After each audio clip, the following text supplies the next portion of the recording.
It's the Wake Up Call with Ed and Paul, the podcast about stories in business and in life with your hosts Ed Fox and Paul Odendahl.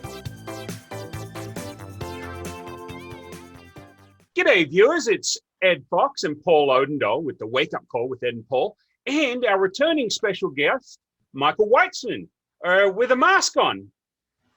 Tell us about it, Michael. What is that about? What is your that name about? Jason? No, this is definitely has nothing to do with Jason. It's all about taking your mask off to mental health conditions, mental illness, and anything that deals with mental health, because that's what I'm getting people to do, to open up about their mental health, how they feel, acceptance, opening up, tell your story. And that's why I always open my workshop with taking your mask off to mental health and mental health conditions and mental health challenges. Michael, if I remember last time you were on the show, for our viewers, I think, correct me if I'm wrong, I don't think you call it mental illness. No, I don't. I'm getting rid of the word illness. I don't like the word illness. I don't like the word disorder. I like mental health challenges, mental health condition, or mental injury, or mental health injury from my friend Dr. Rob Kelly. I always try to give him credit because that's all it really is. And it's basically I'm trying to normalize it to any other type of disease that's out there, whether it's cancer, having a disability, whatever, that there's no difference. But our society thinks it is, and I'm trying to change that perspective, and hopefully I will win out. Because of stigma and lack of understanding. Yeah. Oh, there's so much. That's why everything I do is education and awareness.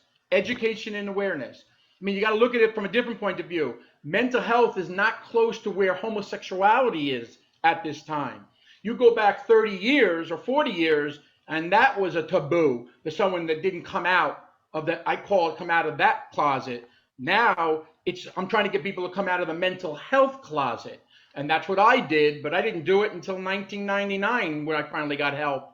So, really the difference here, but it's amazing. I'm trying hard to be nationally known and hopefully worldly known. And it's not about this. It's not about the money, because I don't care about the money. The money is important, but that's not it. It's what you do with that bigger platform that I can help a hell of a lot more people with their mental health, addiction, suicide, whatever's going on with you. And that is really what I'm doing through God's work and through Jesus, because this is what's needed in our society more than ever. The pandemic showed its ugliness, and suicide has skyrocketed, addiction has skyrocketed, and opioid use 30% up from a year before. It is mental health conditions skyrocketing. That's why we need to talk about everything dealing with mental health, and that's what I'm doing, and I'm loving everything I do. Ed, you sensing any passion here? Oh yeah, just that. Which, yeah, I like the passion that most of the people bring on our calls, and that's the key. Now, Michael, how does that relate for a lot of small business owners that have maybe gone through struggles during the pandemic? What's something that they need to watch out for and be aware of? Well, whether it's a owner that is not doing well, that's just trying to stay alive, or a business that's gone under and they have to try another way to survive and make money for their family and their kids. There's so many things from what the pandemic has done and still is doing with its revival, unfortunately, in the last month and a half. So the most important thing is you've got to find the signs of what you are going through. It's not just the isolation. It's also just the anxiety, the stress, the beating yourself up. There's so many symptoms of mental health conditions inside of you. Whether you're making a lot of money or you're struggling, it doesn't matter. Depression, bipolar doesn't care how much money you're making or if you're homeless. There's no difference. So for those people that are struggling, it's first and foremost, take care of this, your mental health. Most important. If you don't have your mental health, you're not going to have your physical health, and you're not going to be able to do anything else with your corporation or your organization. And then for me, for even an organization like Amazon or Walmart and all these big organizations, 1 out of 4 people that work at these organizations suffer with a diagnosis of mental health condition. You hear what I just said? That's 25% with corporations, organizations. So I want to do my workshop, the 3 Amigos of Mental Health, for organizations and corporations as well, because the ones that are suffering, they're not getting the capacity of their, of productivity. Their productivity is not there if someone is suffering in silence with their mental health condition, or if they're suffering and they got help and they're still suffering with their mental health condition or addiction or drinking or whatever it is. So that's why it's important that for me to speak to all phases, whether it's schools, hospital, clinics, organizations, to be that different, relatable resource. And yes, the passion is the strongest in me. It is my drug that I'm helping others with. And if you don't have that passion, I don't know what else I can do, but you can get it from having these struggles and all these disappointments in your life that build up this type of passion that's flowing inside of me to help so many people. So great question, because it's not just clinics and hospitals, it's also organizations where people inside them are also struggling, suffering in silence, or suffering with a diagnosis of a mental health condition or addiction or whatever it is. Michael, question for our viewers, and help me to understand. I tend to be somebody who is very open. My heart, I think they say, out on a sleeve. If I'm having a bad day, I'll go right to a close friend like Ed to share, and we do it vice versa. Why do people suffer in silence? Why are they staying in silence? Why did you suffer in silence? Or why do people stay in silence? Why don't they talk about it? Why aren't they more open about it? Why don't they look for help? Well, that's one of my important questions I talk about even in my workshop. The real reason, and I can take it personally, tell you, and what I've seen with other people, is that some people don't want other people in their family, or their friends, or their loved ones, or their wife, or their husband, to know that they're suffering with any type of mental health condition, or an addiction, or suicide thoughts. Because there is that weakness that people see on the other end of the other people that are not educated enough to know when people are struggling and they get help, that's called strength. But if you do nothing about it, you're not working on any type of recovery. So one of it is the stigmas about the people around you. Like my own ex-wife, she basically said, if you take medicine or if you go to a psychiatric hospital, I'm going to divorce you. That's not very supportive or loving, helpful from your wife. So that's part of it. And it's also the self-stigma that even Michael Weitzman and other people have gone through, that I don't want other people to know that I have a mental health condition, whether it's my employer might find out, or my own good friend, or maybe my girlfriend, or whatever the case may be. There's this self-stigma within inside of you that doesn't want to open up and tell the whole world, or tell just a portion of the world. So that's part of it as well. So, and people just they're not educated enough with education and awareness, the people that are struggling, so they're afraid. They're afraid to open up, they're afraid of guilt. They're afraid of that. There's shame that I'm suffering with a mental health condition, or I'm an alcoholic, or I have opioid use, and they just don't want to come out of that mental health or addiction closet.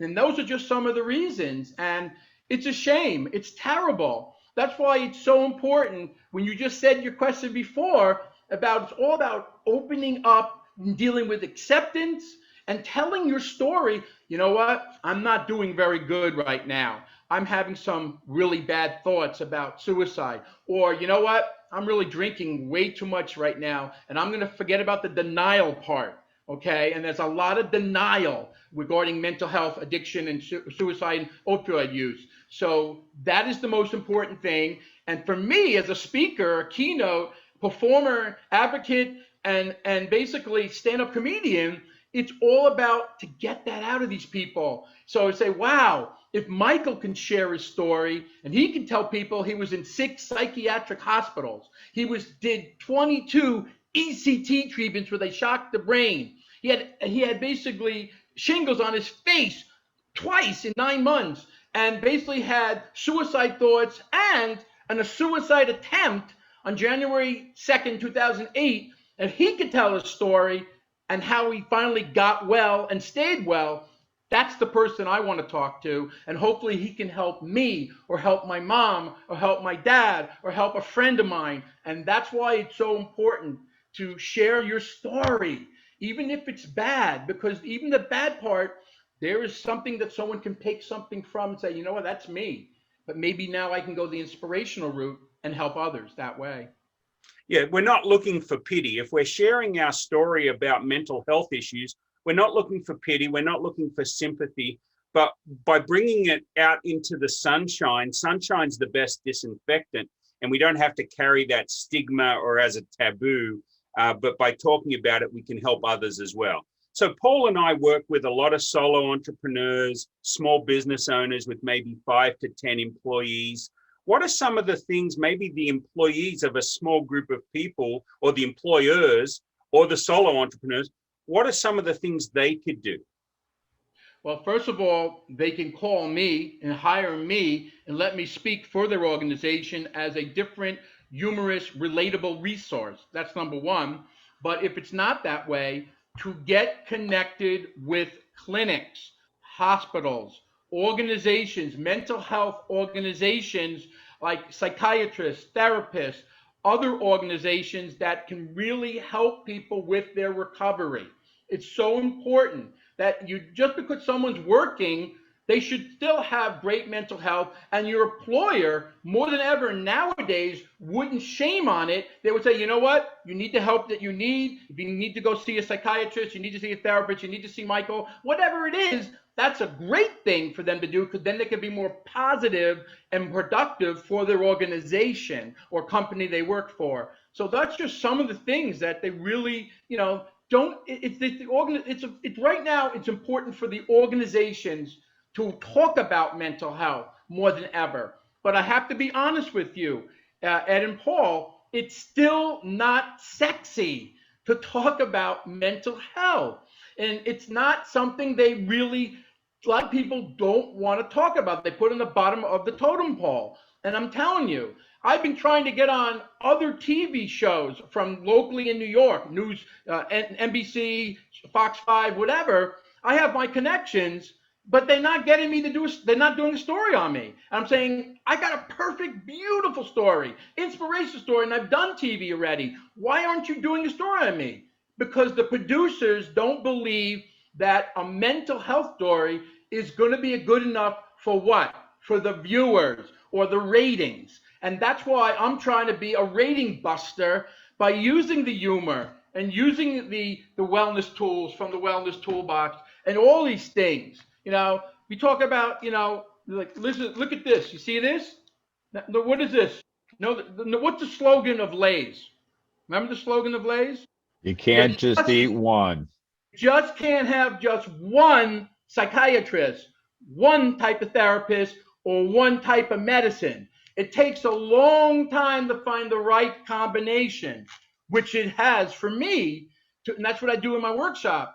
It took me 40 years to find the right combination to get and stay mentally well. So people that are struggling right now and struggling in silence, that is so important to get to them now. Get to the youth, the young people in junior high or high school and college. Even start a little bit in elementary. Get the young kids to understand. I want the schools to use mental health in their schools as a topic, as you talk about. You talk about history, this and that.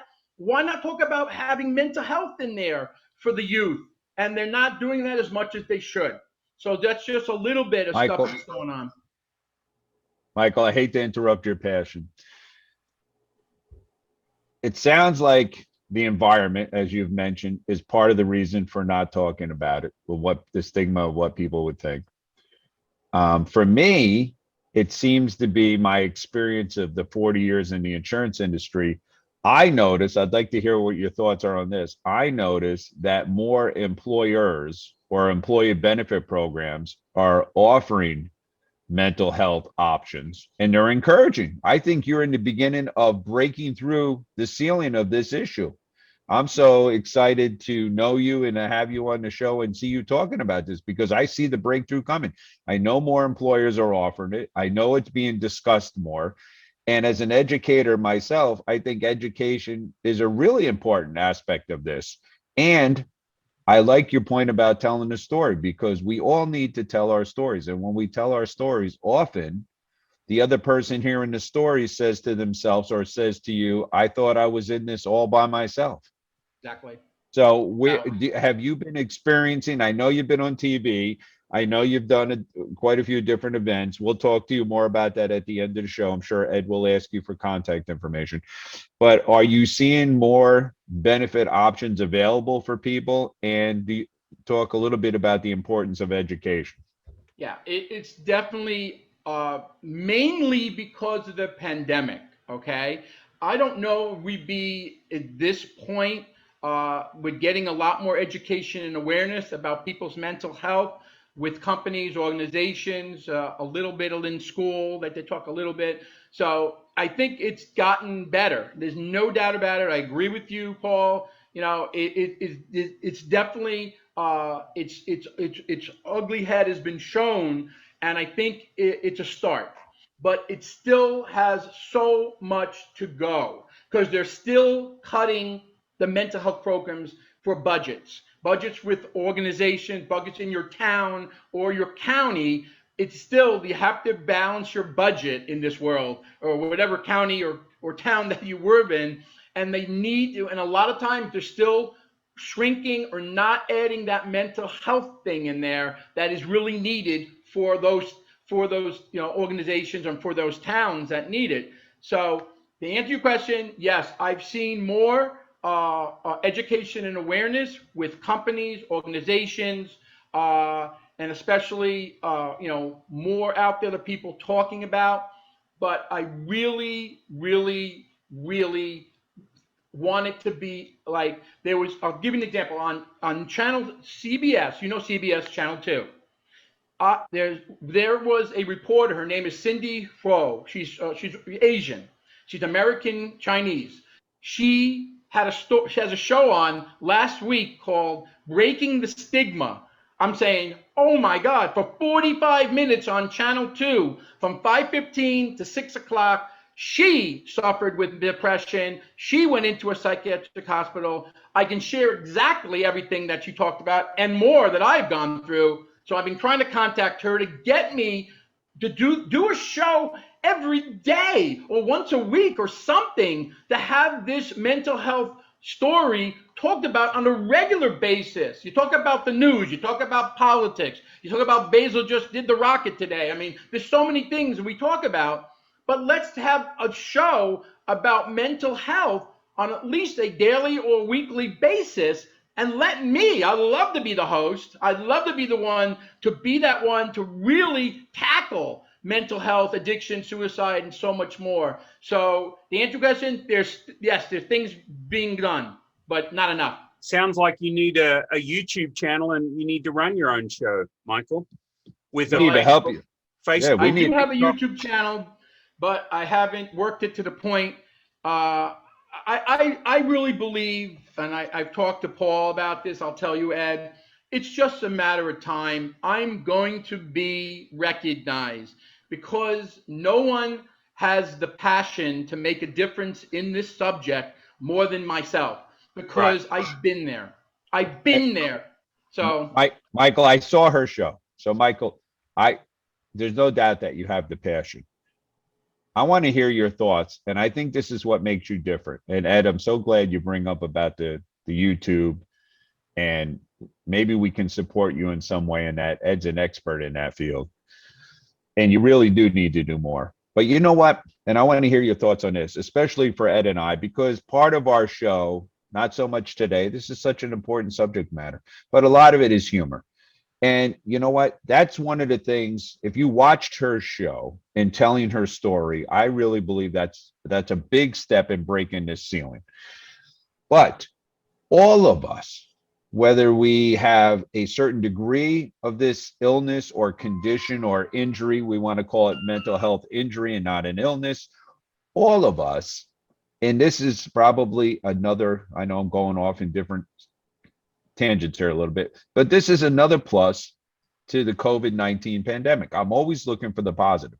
This is another plus that this awareness is occurring. It's not a plus that people are struggling, but the plus is that we're paying attention that people are struggling. And humor is a big aspect of this. And you, with your humor part of it, make a big difference in people coming to see you. Well, Paul, let me put it this way. And I said this before, and I know I wish I could show my picture. I'm going to show the picture that you saw, the Robin Williams picture drawings I got as a present from my daughter. Ed, I will show you that. Most amazing present I got two weeks ago from my daughters for Father's Day. It's drawings of Robin Williams and all different pictures of all his different roles. And a note from my daughter telling me I'm crushing it in the mental health field. You're so good at what you do, and this is just a small sample of why you do what you do, because Robin Williams is the reason I'm in the mental health field. So what I'm trying to say is that it is so important to like what you were saying. We got to do, like I said this, we got to do more. We got to do more. So I will talk to Ed about my YouTube channel. I will try to see if I can do more than that. But I'm telling you, man, it's still something. Like I just want to let you know about this one. Anyone here either married or used to be married or Sure. still married? Sure. Right? Raise your hand. Yeah. Well, I'm not. But they say that, Ed and Paul, marriage is an amazing institution. They say that marriage is an amazing institution. But my marriage made me go into an institution, and I got the toiletry bags to prove it.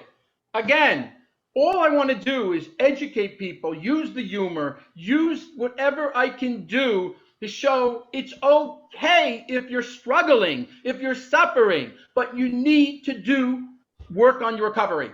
If you just sit there in denial like I did for 25 years, you're not going to get better. You're not going to stay mentally well. That's a great point, Michael. And like I was saying earlier, Paul and I work with a lot of individual business owners, solo entrepreneurs, we'd call them today, and they think they can do it all themselves. I have to tell you that my marriage stopped me from going into an institution, right? So different things affect people I had the differently. opposite. Right. So what I think is a lot of times a business owner that's used to doing everything themselves, they think I can deal with this. I don't need any help. And they have to recognize that we have talents in different areas. Maybe we need to reach out to somebody that has a talent in the area of helping us solve the problem that we're suffering with our mental disease, so that we can correct it, so that we can find some solutions. I had some issues, depression that I've always struggled with, and I ended up seeking out an individual that's a licensed therapist and does rapid transformation therapy, and I did some sessions with her that really helped. If I was afraid to talk about that would have never have happened, right? And it was by bringing awareness of that enabled me to solve some, and they were, little issues, but they were still issues that were holding me back. So the solo entrepreneurs, what would you say to the solo entrepreneur that's out there? They're like, it's not a problem. I'll take care of it. I can deal with it. They can't deal with it. Well, what I would say with them, first of all, for the entrepreneurs, that if you cannot do it all by yourself, it's okay. So if you need to see someone, you need to talk to someone, it's perfectly fine to use that as part of your job, part of what you're doing in your entrepreneur. Being an entrepreneur, I tell people, you don't want to be an entrepreneur because sometimes you're going to go into manure instead of an entrepreneur, because 95% of companies fail. Right. So being self-employed is what you're talking about, is not an easy job. But they should understand, and this is the point right here, you're really hitting the nail on the head. We all have something going on with us. that we might not like what's going on. It could be mental health. It could be something that we keep doing. We keep snoring, whatever it is. The point is, inside of us, we still have strength. Someone that suffers from cancer still has strength in their body. Somebody that has a mental health condition still has strength in their body. Somebody that has an addiction and deals with suicide thoughts still has strength inside their body. And that's where I go after. And I don't go after your diagnosis. And if someone is struggling with a small corporation, that's not who they are. Just because they're having a hard time handling all these different things and they're not delegating or whatever the reasons are. Yep. But to come out and say, you know what? Enough is enough. I'm not going to keep beating myself up. I'm going to see a therapist, do my job, or I'm going to see, maybe I'll get some medicine and see a psychiatrist, I'll do my job, or I'll talk to Michael Weitzman, I'll go over stuff with him and do my job. That is so important. It could be part of your total job routine by working on your mental health, which is very important with your physical health. Right. That's a good point. Just like they want to work out, just like they want to eat healthy, all those sort of things, they have to think healthy thoughts as well. And sometimes they need help with that. Okay, we've got 2 minutes left, Michael. If somebody wants to reach out to you, what's the best way to get a hold of you? The best way to get me is emailing me at mweitzman3. And spelled Weitzman, Weitzman. So it's mweitzman3@gmail.com. They can get me at Twitter at mweitzman3, Instagram at Weitzman Michael, YouTube Michael Weitzman, and you can find me on LinkedIn where I have almost 16,000 followers. I love that platform. So they can get me, and most importantly, they can call me at 914-523-5766. It's all about helping people, and that's what I do. Michael, we really appreciate you sharing on our program today. Thank you so much. We look forward to talking to you again down the road. Anytime, guys. Love you guys. Thanks. Well, that's it for this edition of the Wake Up Call with Ed and Paul. Thanks for listening. As always, we appreciate it. And if you'd like to subscribe, you can do that on your favorite podcast platform or YouTube. Thanks a lot and have a great day.